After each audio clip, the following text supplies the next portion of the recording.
There is disappointing news today for comedy fans. The company that operates Montreal's famous Just for Laughs festival is cancelling the event this year. The CBC's Jennifer Yoon has the details.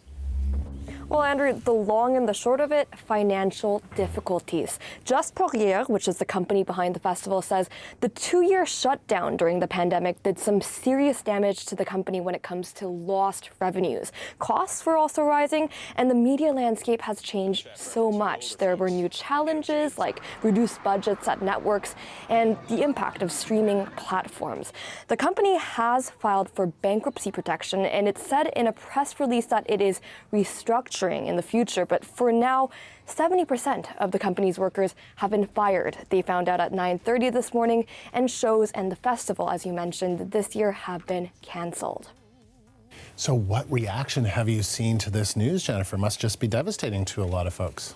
Yeah, I mean, this is a festival that for years called itself the world's largest comedy festival. People like John Mulaney, Ali Wong, Jerry Lewis, Jerry Seinfeld, it's a powerhouse. Stars come and play here. It's also known as a place where deals are made and where up-and-coming comedians get a chance to meet and network, maybe get a chance at that big break, finding the right person at the right time. And that's something that'll be really difficult to replace, according to this comedian.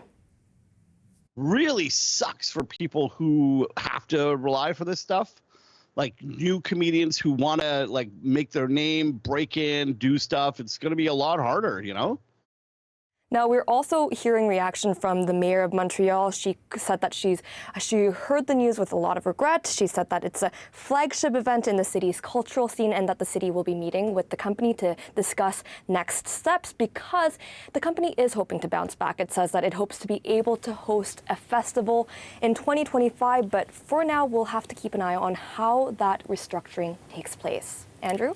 The CBC's Jennifer Yoon in Montreal. Improv comedian and MC Andrew Phung has been part of the festival. He is an actor, writer, and co-producer of Run the Burbs on CBC TV. He's also starred in Kim's Convenience. Andrew, good of you to take the time today on what, I don't know, seems like it could be a little bit of a sad day, maybe just a one-year pause. But when you heard about the cancellation this year, what was your initial reaction? I was bummed. It's such a highlight for...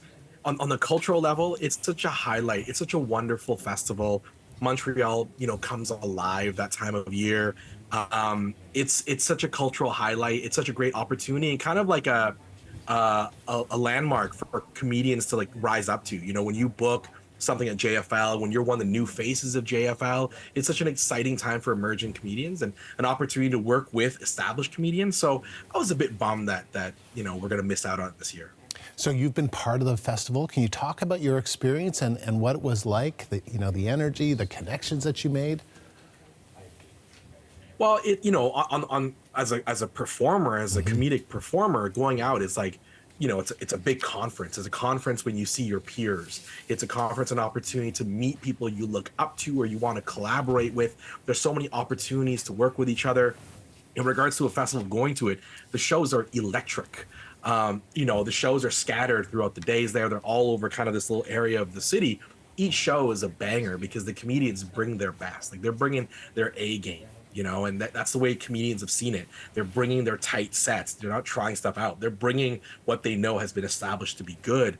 There's such an energy. And also just walking down the streets, you see performers and comedians just that you see from television, that you've heard of on podcasts. You love their sets. You see them on social media. It's such a great opportunity to meet them. The city comes alive. So losing that is a bummer. And look, summer in Canada, we got to take it while we can, right? We don't get long summers. So this being a highlight it's always been something I've looked forward to every summer. And I understand Run the Burbs was sort of born there, right? Lots of ideas, everything kind of comes together. Can you tell us about that? Yeah, and I think that's why I say it's also just it's not just the festival on its own, the cultural aspect of just the shows and the caliber of performers, but also the networking. I was there in 2019. I was talking about Kim's Convenience, talking about television. I was part of a panel, and along the way I met a producer from Pier 21 in lobby. They're we want an Andrew Phung project. We had some drinks, we're hanging out talking, and that's kind of where Run the Burbs was developed from. And right beside me the whole time was Raki Morzaria, who plays my wife on Run the Burbs. We were there hanging out Just for Laughs, and this is where it kind of all was created. And so I look at Just for Laughs also as like a place where ideas are born, opportunities for collaboration.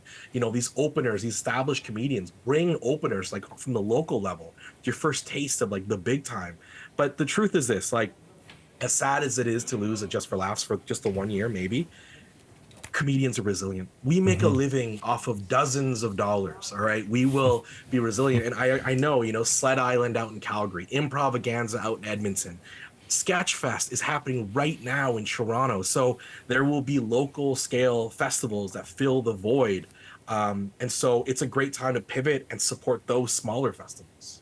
So that is a good way, an optimistic way of looking at it. And there are a lot of comedy and showcases out there. But where would you place Just for Laughs in terms of its importance and relevance? Because it just would seem so dominant. It would seem like it's just really important as an incubator to kind of just maybe launch careers. Well, I agree. Like, I think it is like a milestone to hit when you can reach a Just for Laughs. And losing that cachet, because when you get to say that you're a Just for Laughs performer, you showcase on Just for Laughs, you did a set for Just for Laughs, you've been one of the new faces. It's huge for your career. So it's obviously a huge loss. And it always seemed like the one institution that was going to be rock solid through everything. But again, at the same time, the local level, because like getting to Just for Laughs, like the journey along the way, there's all these festivals along the way, these smaller ones. And for me, like, we've been losing those for a long time. And so I think that's the big red flag. Like, we've been losing these smaller festivals across the country. So, you know, I think it's sad all around, but I think losing Just for Laughs is a sign of what has happened along the way over the last 3 years for these smaller festivals. Andrew, good to talk to you. Thank you. Andrew Phung of CBC TV's Run the Burbs. Thanks.